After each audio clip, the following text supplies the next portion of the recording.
बिस्मिल्लाहिर्रहमानिर्रहीम। अस्सलाम वालेकुम 10th क्लास। आज का हमारा लेक्चर है equilibrium constant and its unit के बारे में।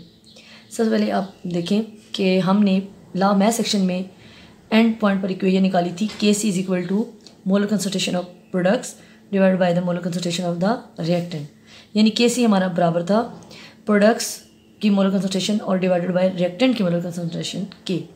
इसमें हमने क्या किया, इसमें हमने मोलर कंसंट्रेशन जो प्रोडक्ट्स की थी वो एज ए न्यूमरेटर ले ली और रिएक्टेंट की जो मोलर कंसंट्रेशन वो हमने एज ए डिनोमिनेटर ले ली।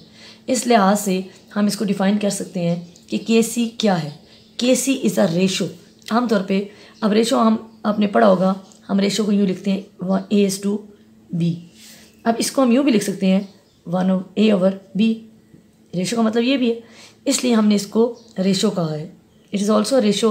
रेशो किस चीज़ के बारे में है? Product of the molar concentration of the products, यानी जितने हमारे प्रोडक्ट्स हैं उनके हासिले ज़रब के।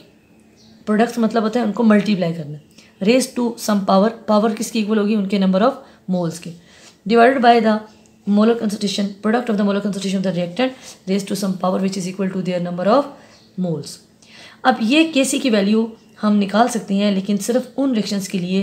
पहली शर्त जो रिवर्सिबल हो और दूसरा जो इक्वेशन बैलेंस हो।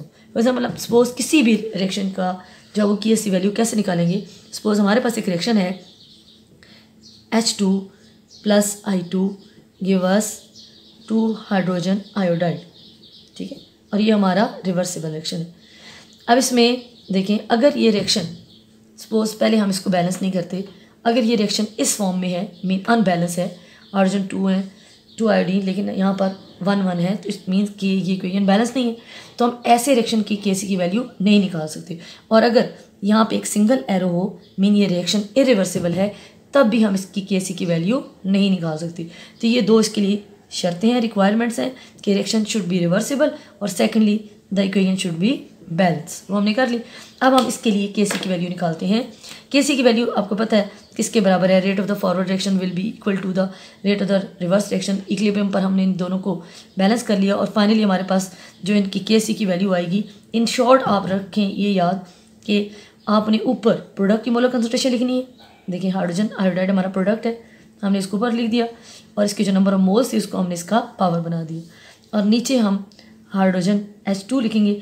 अब इसका जो 2 है ये इसको हमने पावर नहीं बनाना, क्योंकि इसके ये मालिक्यूल शो कर रहा है, इसके नंबर ऑफ मोल्स शो नहीं कर रहा, इसलिए इसकी पावर नहीं आएगी।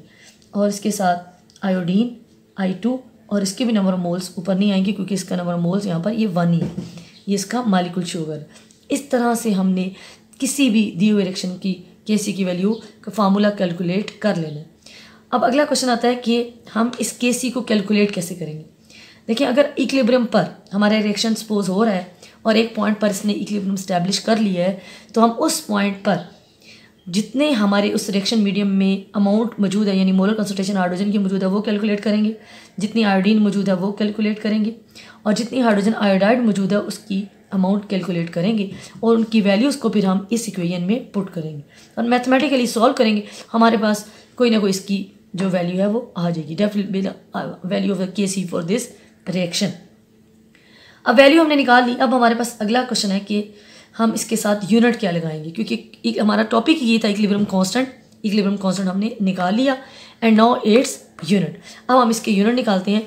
यूनिट निकालने के लिए हमारे पास 2 पॉसिबिलिटीज़ हैं। सबसे पहले हमारे पास एक इक्वेशन होनी चाहिए जिसके ऊपर हम देखते हैं कि नंबर ऑफ मोल्स उसके बोथ साइड्स पर इक्वल है या नहीं। 2 पॉसिबिलिटीज़ हैं। पहली पॉसिबिलिटी हमारे पास number of moles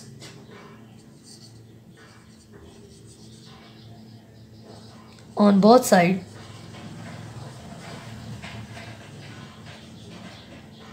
are equal. अब एक एग्जांपल देखते हैं, फिर हमें क्लियर हो जाएगा। सपोज वही एग्जांपल, वही रिएक्शन अभी जो हमने पढ़ा है कि हाइड्रोजन, यही ले लेते हैं, सपोज इजी हो जाएगा। Hydrogen plus iodine give us reversible reaction, give us 2 hydrogen iodide. अब इसमें देखें, 1 मोल हाइड्रोजन का 1 मोल आयोडीन का रिएक्ट करके 2 मोल ही हाइड्रोजन आयोडाइड का बना रहे हैं। इनके दोनों नंबर पर, दोनों साइड्स पर हमारे पास नंबर ऑफ मोल्स इक्वल हैं। अब इसके लिए हम Kc की वैल्यू और यूनिट कैसे निकालेंगे? Kc यूनिट नंबर ऊपर प्रोडक्ट्स आ जाएंगे, हम डायरेक्ट लिख देते हैं ऊपर आ जाएगा हाइड्रोजन आयोडाइड उसकी पावर 2, नीचे आ जाएगा हाइड्रोजन और 7 आयोडीन। ठीक है, अब इसमें वैल्यूज़ हमारे पास अभी फॉर एग्जांपल नहीं है, हम इसकी जनरल यूनिट ही लगा के कैलकुलेट कर लेते हैं इसका यूनिट क्या आएगा। सपोज हमें पता है कि 1 मोलर कंसंट्रेशन की यूनिट होती है मोल पर डीएम क्यूब। ठीक, ये हमने इसकी जगह मोल पर डीएम क्यूब लिखा और ये उसकी पावर लगा दी। अब नीचे भी हम लिखेंगे मोल पर डीएम क्यूब और दूसरी साइड पर भी मोल पर डीएम क्यूब। हमने कंसंट्रेशन की तीनों की इसमें यूनिट पुट कर दी। अब ये देखें ऊपर भी 2 है और नीचे भी 1 + 1 2 है, मतलब ये कैंसिल हो जाएंगी and there will be no unit, कोई यूनिट नहीं बचा। सो ये पहली हमारी कैलकुलेशन होगी कि unit of Kc for the equation in which number of moles on the both sides are equal, no unit. ठीक है, ऐसी इक्वेशन जिसकी दोनों साइड्स पर नंबर ऑफ मोल्स बराबर हों उसके लिए Kc की हम जस्ट वैल्यू लिखेंगे, उसके साथ यूनिट मेंशन नहीं करेंगे। अब दूसरी पॉसिबिलिटी डिस्कस करते हैं, when the number of moles on the both sides are not equal. दूसरी एग्जांपल देते हैं हम, 7 रिएक्शन देखेंगे हम और उसको भी इस तरह से हम कैलकुलेट करेंगे, आर नॉट इक्वल। ठीक है, इसके लिए हम रिएक्शन देख रहे हैं वो है हमारे पास when the nitrogen react with when 1 mole of nitrogen react with 3 mole of hydrogen and give us 2 mole of ammonia. It's a Haber process of ammonia. You must be familiar with this. अब इसके लिए हम Kc की value calculate करते हैं। उसी तरह से ऊपर क्या लिखेंगे, प्रोडक्ट्स इसमें अमोनिया है NH3 और इसके जो नंबर ऑफ मोल्स हैं ये वाले 2, ये इसकी पावर बन जाएंगे। नीचे आ जाएगी हाइड्रोजन, पहले नाइट्रोजन, इसकी कोई नंबर ऑफ मोल्स नहीं, 1 ही है तो 1 तो नहीं लिखते। उसके बाद आ जाएगी हाइड्रोजन, इसके हैं 3 नंबर ऑफ मोल्स और वो हमने इसकी पावर बना दी। ठीक है, अब उसी तरह से हमारे पास वैल्यूज़ तो नहीं है लेकिन हम इसकी यूनिट्स मेंशन करेंगे और यूनिट निकालेंगे। अब एक की यूनिट होती है मोल पर डीएम क्यूब और बाहर इसकी स्क्वायर आ गया ऊपर। और अब नाइट्रोजन का देखिए मोल पर डीएम क्यूब, इसकी पावर नहीं है 1 ही है, वो वही लिखा। हाइड्रोजन का मोल पर डीएम क्यूब 1 की होती है यूनिट और उसके बाहर हो गया क्यूब। ठीक, अब लेट्स कैलकुलेट। अब ये देखें ऊपर हमारे जो मोल पर डीएम क्यूब है 2, नीचे हमारे 3 इसके और 1 ये 4 हो गए। तो इट मीन्स कि अगर हम 2 को कैंसिल करें तो 3 में से 2 कट जाएंगे और 1 रह जाएगा। अब देखें हमारा क्या बचा यहाँ पर, सिंपल, ऊपर कुछ भी नहीं 1, नीचे हमारे पास मोल पर डीएम क्यूब कितने बचे, एक ये बच गया और एक जो इसमें से बच गया था। इट मीन्स हमारे पास बचा मोल पर डीएम क्यूब का स्क्वायर।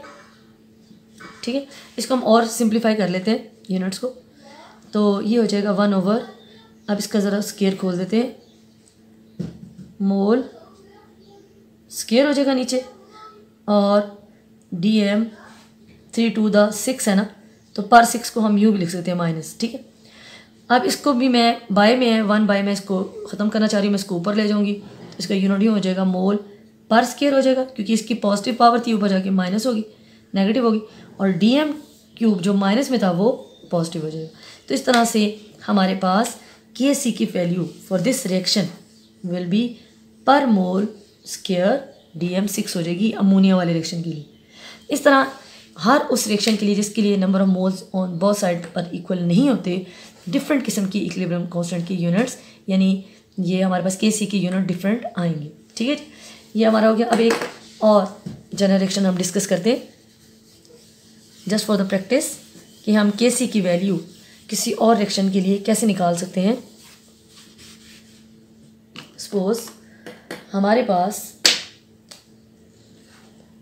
एक रिएक्शन है PCl3 + Cl2, ठीक है, गिव अस PCl5। अब पहले तो इसके नंबर ऑफ मोल्स चेक करें। पहले आप किसी भी, अगर फॉर एग्जांपल आपको कहा जाता है कि कैलकुलेट इट्स Kc यूनिट और Kc वैल्यू, तो सबसे पहले आपने चेक करना है कि आपके पास जो इक्वेशन दी हुई है क्या वो रिवर्सिबल रिएक्शन है।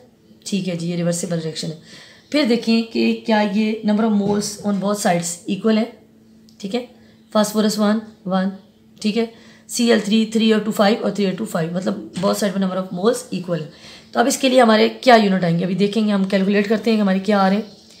PCl5 नंबर ऑफ मोल्स ऊपर नहीं है तो पावर नहीं आएगी, फिर PCl3 और Cl2। अब उसी तरह से मोल पर DM क्यूब की यूनिट्स पुट करें, पावर नहीं है, नहीं आएंगी, नंबर ऑफ मोल जो नहीं है। इसके भी मोल पर DM क्यूब और इसका भी मोल पर DM क्यूब, ठीक है। अब इसके देखें यूनिट्स हम किस तरह से कैलकुलेट करते हैं। ऊपर 1 है और नीचे 2 है, इट मीन्स कि 1 इससे कैंसिल हो जाए और क्या बचा अब इसके बाद, ऊपर 1 बच गया, 1 लिखेंगे, कुछ भी नहीं बचा, और नीचे हमारे पास मोल पर DM क्यूब।